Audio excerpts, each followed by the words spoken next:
Alright, we just came back over Kearsarge Pass, heading back down to connect up with the PCT and passing through the Ray Lakes region. Gorgeous all around.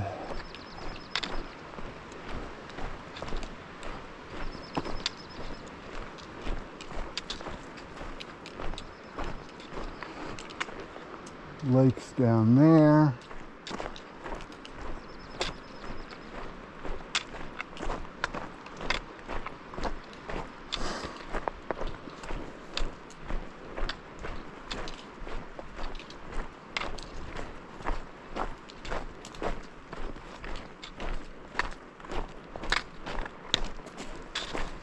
Just a pretty little section.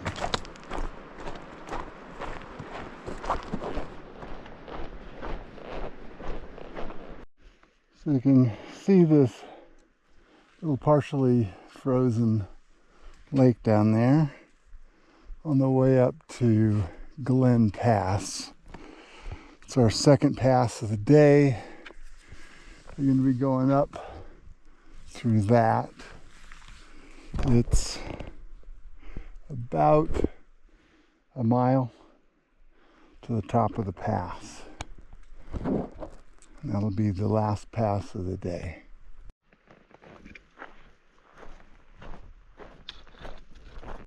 Alright, so we came up that, past that little lake, and then switchbacked over here. This is Glen Pass. Marc. Oh yeah. We're gonna go down. I think now it's the time. They are on spikes, huh? I think so. Yeah. Alright, we're at mile 794. Having just come down Glen Pass. We're now in the Ray Lakes Basin. You can see the ice is breaking up. As lovely as this lake is with the ice breaking up,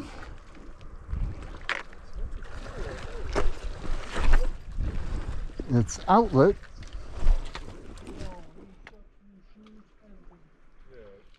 is the trail.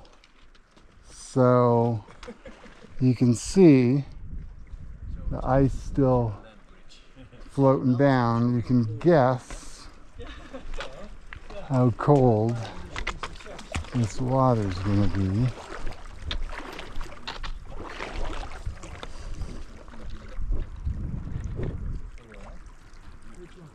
Pretty chilly, just up to the knees. Not very swift, so not very slippery. So far, so good.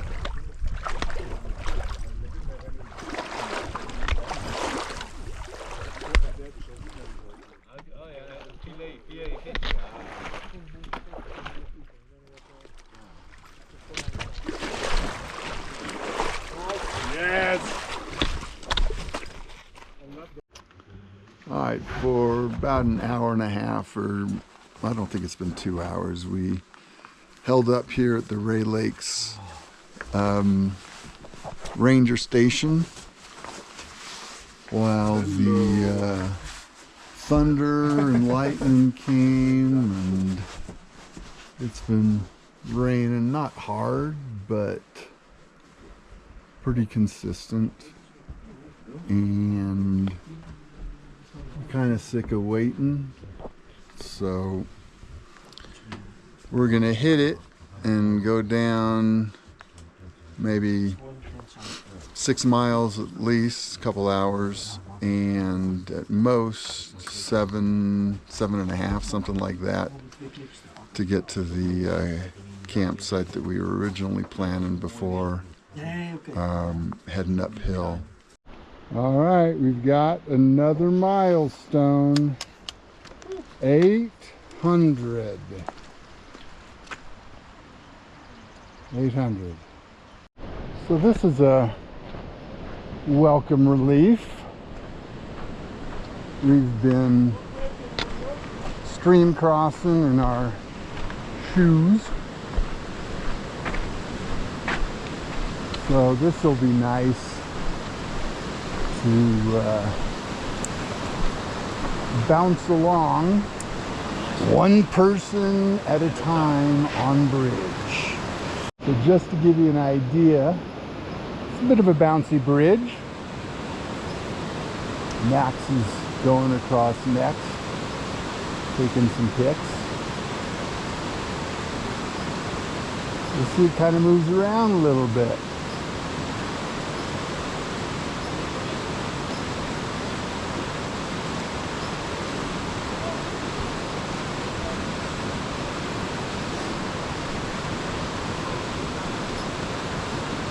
Alright, so I'll pick it up next.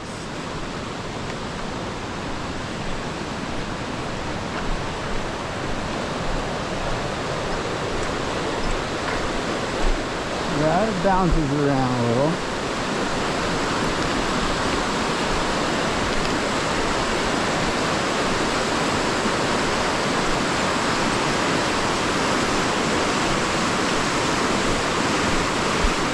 Just to give you an idea, that's the water coming in. That's the water going out.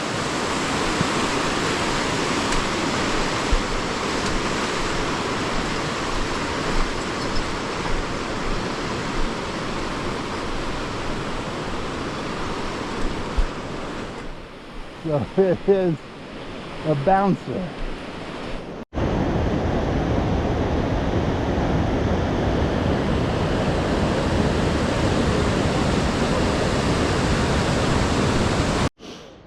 Alright, we came up over there, down there, and we're looking past this gorgeous peak right there as we hike towards Pinchot Pass. We're a couple of miles away from Pinchot. It's one of the I don't know if it's one of the harder passes. The pass beyond it, Mather Pass, is I think harder, but we're getting up near tree line and keeping on going. For the last all morning we've been climbing up to get to Pinchot Pass, which is back there over my shoulder. A lot of post holing, but ultimately I think we're going to be going that away, that away, that away, and then over the pass right up there. Alright, so we're at the top of Pinchot Pass. It was a toughie, but made it up. Now we're headed down after a little bit of energy eating. And we've got Nikki that made it up first. She beat us by like, what, half hour, 45 minutes, an hour? 5 minutes max. 5 minutes. You got Max, Frank, and Roger, and me. I made it up. All right, we've crossed this creek probably a dozen times. No chance of keeping shoes and socks dry. It's all right. We're about a mile, maybe a little more than a mile from camp, where we'll prep to go over Mather Pass early tomorrow morning. All right, so it's about 6:30 at night. Just had dinner. About 2.5 miles from Mather Pass, and sun's not quite gone down yet, but it has cast a real pretty alpine glow over everything. So I just wanted to give you a kind of a 360 and show you what the view is from the campsite. It is pretty spectacular. So there's the little tarp tent that I've got set up, and you can just see the clouds. Most afternoons, today included, there's a shower, sometimes thunders, but it typically clears up after 2-3 hours. And you see this gorgeous scene. Mountains, clouds, all around. We've been making our way up mostly this rock field. Camped down there. And now we're headed up there to that saddle, which is Mather Pass. Now it's going to be a long traverse. So you may not be able to see it, but there's a series of switchbacks going up before you get to the saddle there. So it's a slow go process. To get to the first switchback, we're going to have to get up over there to cross that rock field to get to the snow switchbacks. Alright, so this is the top of Mather Pass.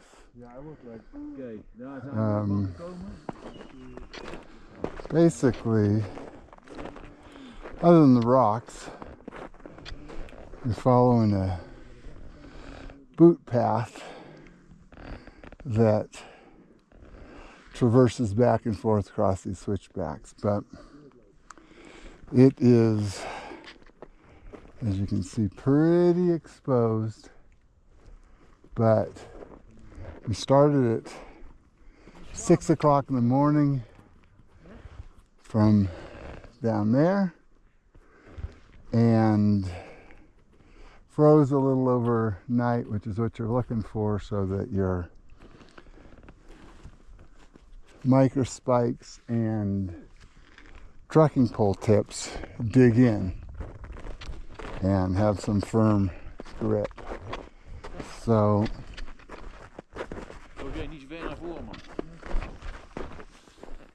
to be heading down 8:20 and a half. Another waterfall and alpine stream. We may need to cross it. Actually, I don't think so. I think we skirt this way, which is nice because feet are dry.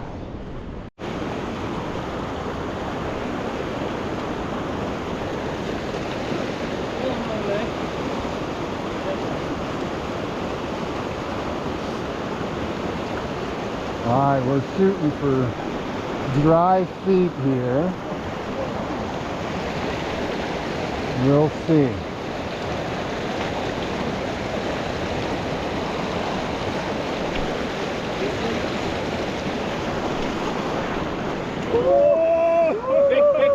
Beck, you did one. No. Nope, I'm doing it. Okay. I'm gonna do it. Come on, jump. Jump. Yeah. Ah, ha, ha, ha. Machine. Dry feet. Woo!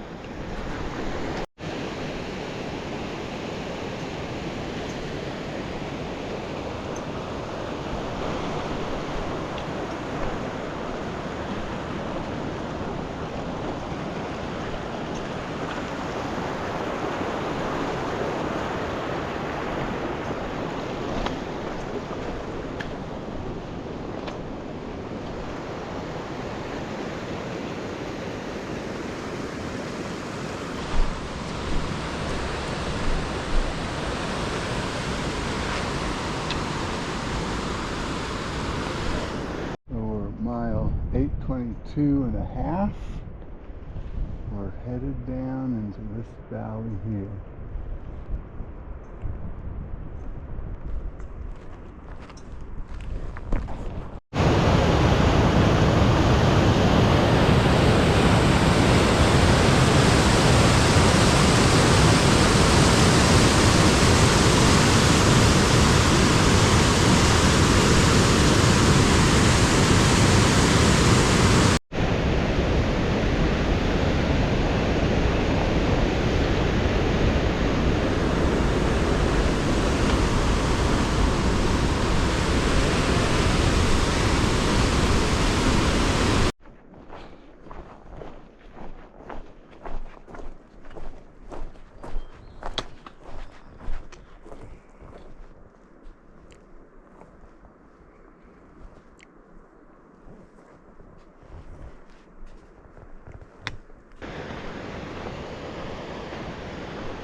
This is nice.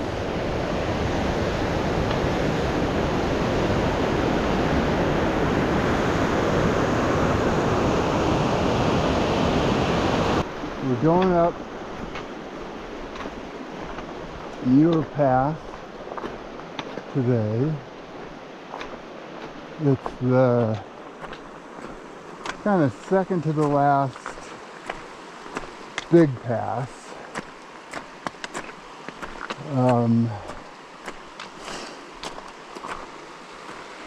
And it's up over there. You can see we've got a person ahead of us. We tend to be last out, or just about the last out of camp.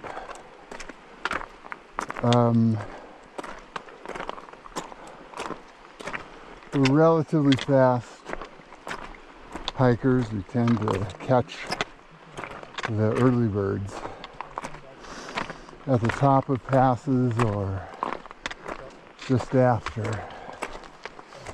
So one thing,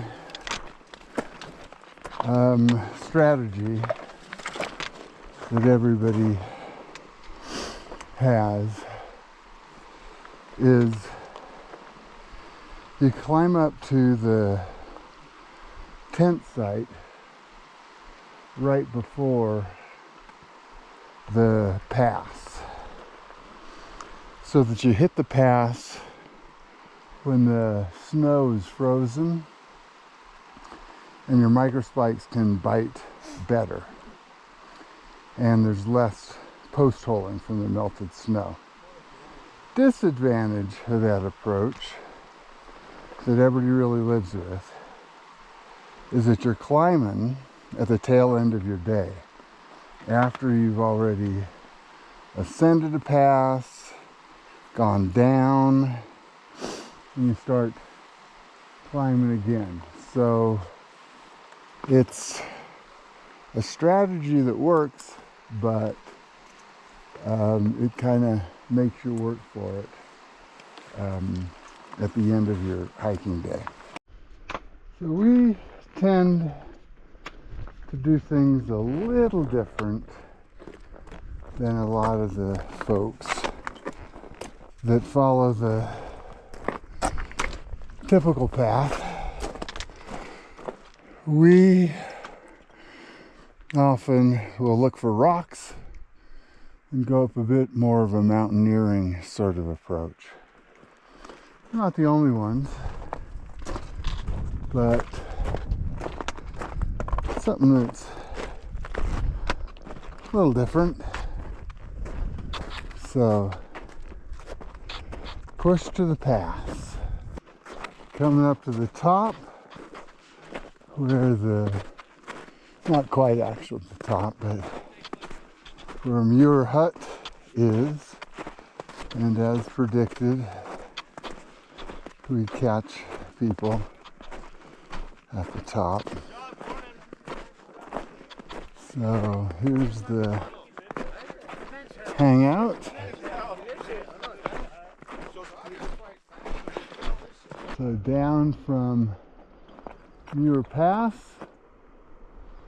bunch of post holing, but in this beautiful little valley, we got some water nearby.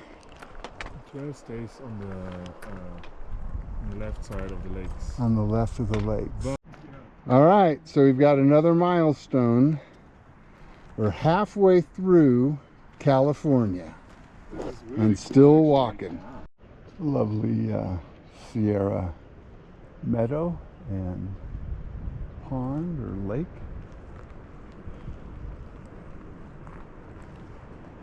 Pretty pretty. So this is Evolution Creek. So this is a Sierra Big Creek.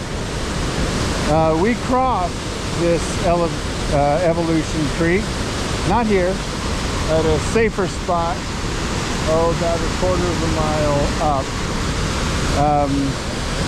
We all crossed safely, but you can see there's a lot of power in this creek.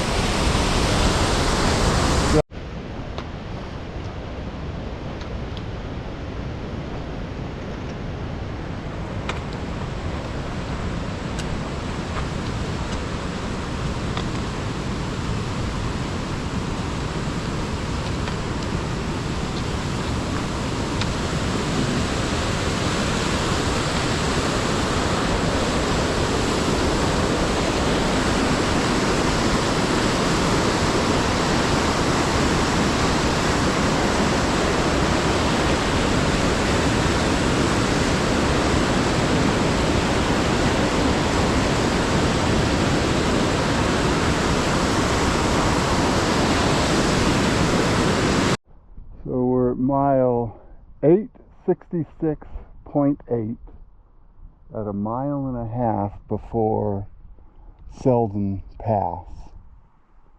You got this lovely alpine lake. See some trout in the streams leading up to and coming from. And heading up around this way to get just on the other side over there is Selden Pass.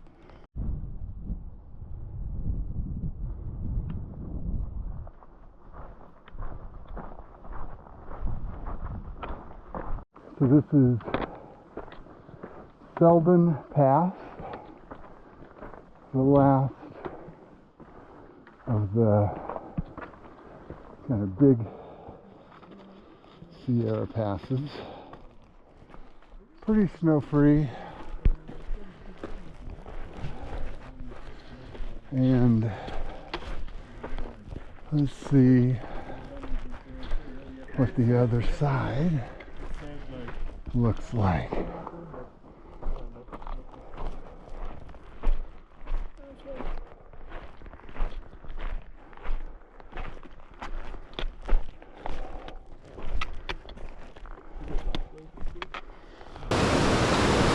across a nice creek.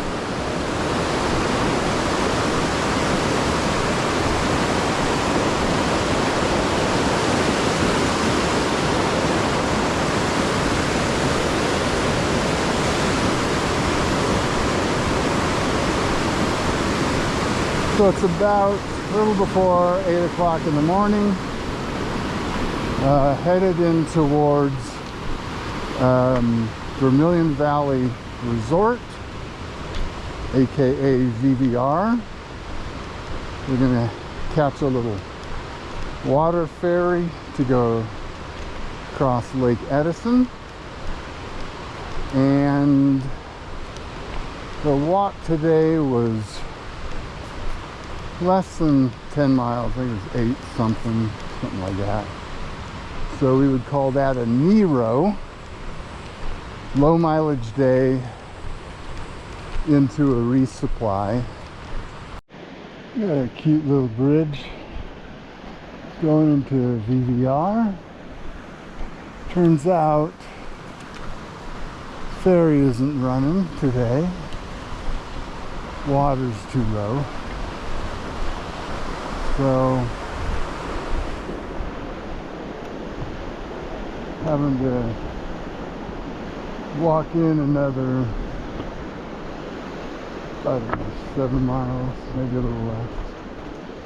So I'm hanging out on a 0 day at VVR, or Vermilion Valley Resort.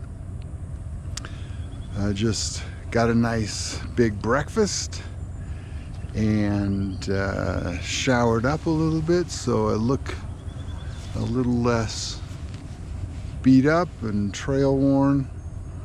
But I also wanted to give you an update. I have been given an also known as trail name of River Dancer.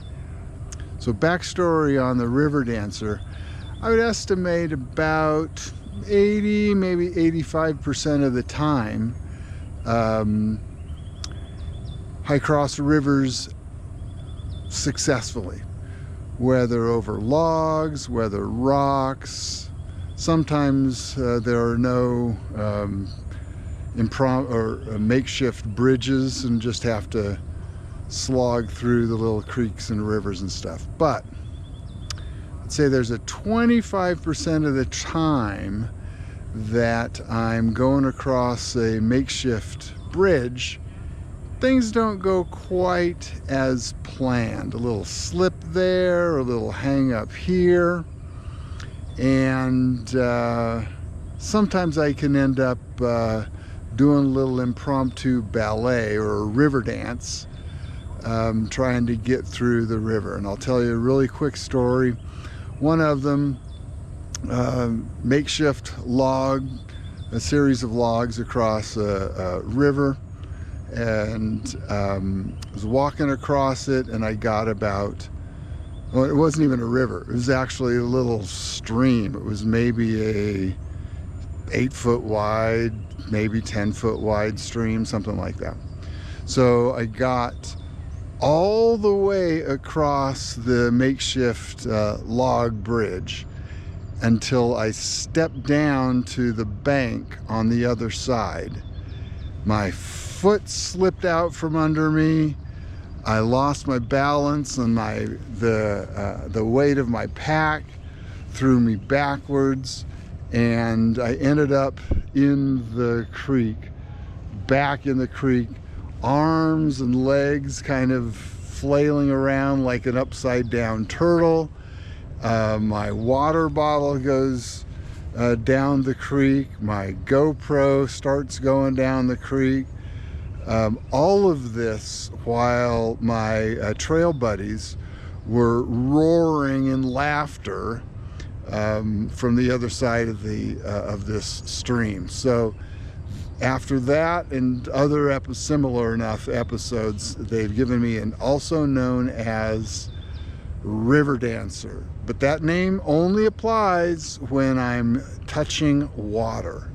So most of the time I'm still Silver Streak, but every now and then I'm the River Dancer.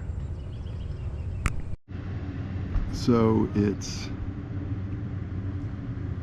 June 8th, which is exactly 2 months after I started this PCT adventure. And it really has been an incredible adventure. I've seen desert, I've seen high Sierra, above tree line with frozen lakes. I've seen water, trees, rocks.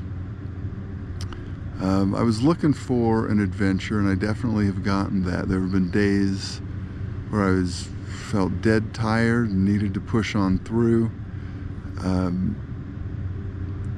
I've been proud of myself for what I've been able to accomplish. Sometimes a little disappointed that I've wanted some days to quit really before I should. And it's something that I mean, there's I guess a popular expression, embrace the suck, because some of this trail it just sucks, whether it's post-holing, whether it's the dry, hot, heat of the desert. Those are two extremes where, yeah, it just sucked, but you just got to push through. There were days that I thought I was, I was at my, not at my limit, but had really pushed myself when I could have pushed myself a little bit farther. There's been days that I've felt like I've maybe hiked somebody else's hike, following the lead. Those are the bad things. But the good things have been incredible. The views have been spectacular. You can see in a lot of my videos that I'm just awestruck by the beauty, sometimes stark beauty, like in the high Sierra. But I'm also grateful to have spent, by now, about a month and a half with a core bunch of folks that we really like each other. We help each other out. We play around with each other.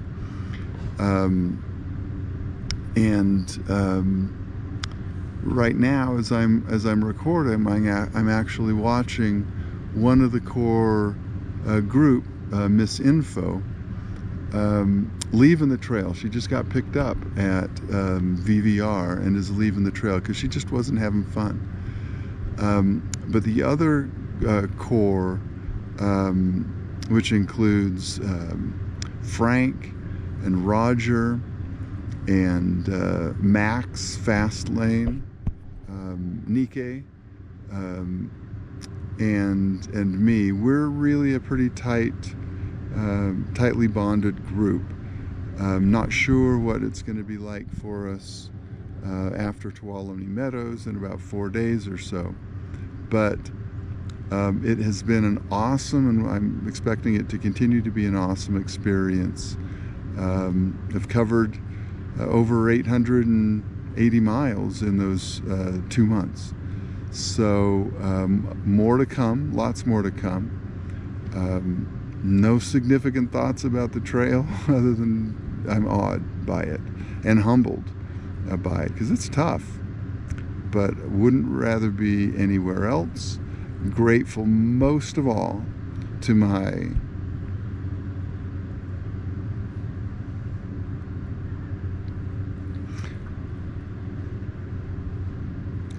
long-suffering and patient and accommodating wife.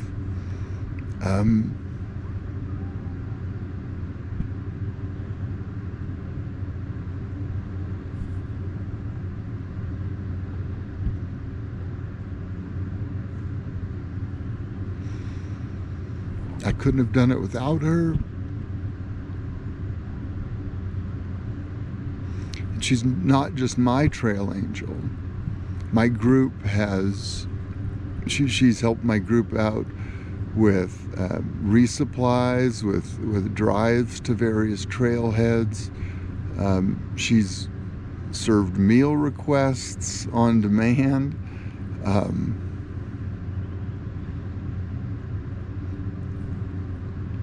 Although I've tried, I can't thank her enough. So Patty, thank you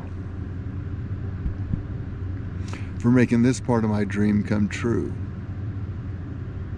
So, got more miles to come that I'm really looking forward to, but what I've had in this first 2 months and 880-ish miles has been an incredible experience. So thanks to you guys that have been paying attention to my videos, sometimes rambling, often rambling, but this is a dream of a lifetime for me. More to come later. Alright, we're on the Vermilion Valley Resort ferry going back to the trailhead. You can see we came from back there. We got Roger and Frank. We got Captain Paint Your Wagon. We got Almighty, a French guy that we've passed and caught up with, and we've got Max and DK on the front, and these here are the Vermilion Cliffs that Vermilion Valley is named for. So a couple of days ago we were waiting over here at the dock, but the boat had to get some repairs, so it was delayed, and we ended up walking in about 5 miles. Took us a couple of hours, but made it in fine. And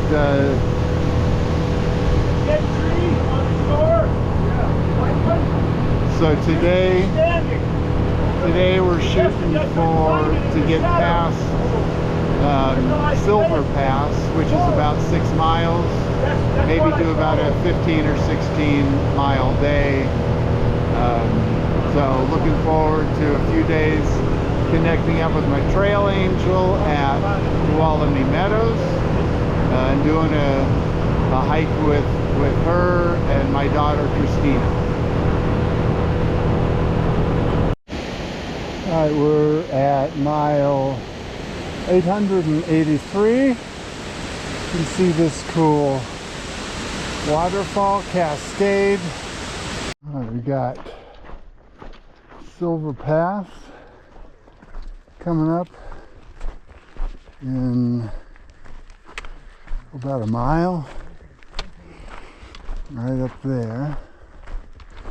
It's one of the last Sierra passes that's of any real elevation.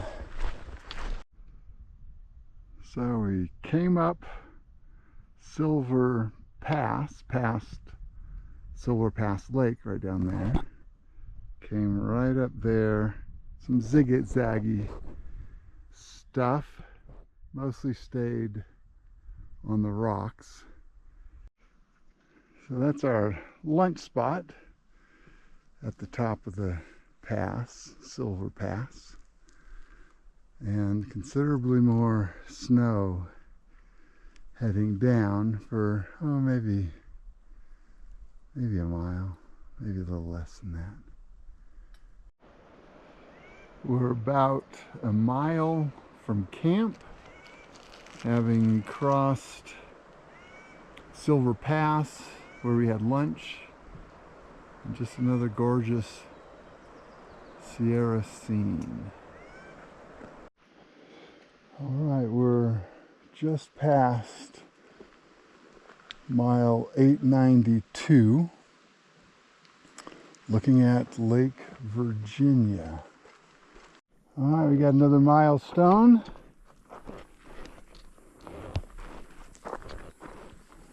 Nine, 0, 0. So 900 miles.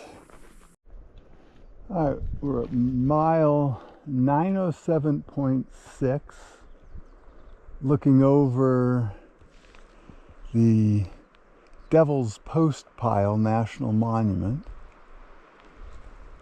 And another lovely day.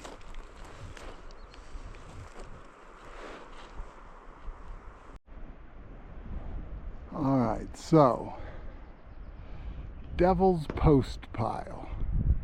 You might be wondering, what are we talking about? This Devil's Postpile. Well, if you look right there, you'll see some vertical lines. You'll also see a little curved lines in the rock itself. So that's basalt that under the right conditions forms these shafts, these hexagonal shafts that when you kind of stack them next to each other, or when they lay next to each other, they kind of look like posts piled up. So that's what we're talking about. We're talking about Devil's Postpile. All right, I don't think I've shown you what a typical on the trail lunch looks like. But today's kind of special. So what we've got here is flour tortilla and some flavored tuna, dried, sun-dried tomatoes, some cheese, and those greens are foraged onion, so green onion. But the capper to all of this is mayonnaise. You might think, oh, that's kind of abomination. Yeah. Well, ordinarily I wouldn't do all of this mayonnaise, but it's one way that you can get your calories, and we all need to come up with calories to make up the deficit for our walking. Anyway, so that's a typical on the trail lunch. This is Thousand Island Lake from above. Right down there is where we had lunch. From there you couldn't see the islands, but from up here you can see a little better. There's a lot of islands. So the path is over that away, but not going to go over today. So we're just getting out of camp, heading up over Donahue Pass, and got about a 15-mile walk to get. All right, top of Donahue Pass. Pretty easy one, not much snow on the ascent. Looks like there's not that much snow on the descent. It's pretty much all the way downhill to Tuolumne Meadows from here. And at this point, we're entering the Yosemite Wilderness. So you can see the start down into the Tuolumne Meadows. So pretty little Alpine Meadow. We're about 8 miles away from Tuolumne Meadows. Just having a nice walk. Should be there in probably about 3 hours.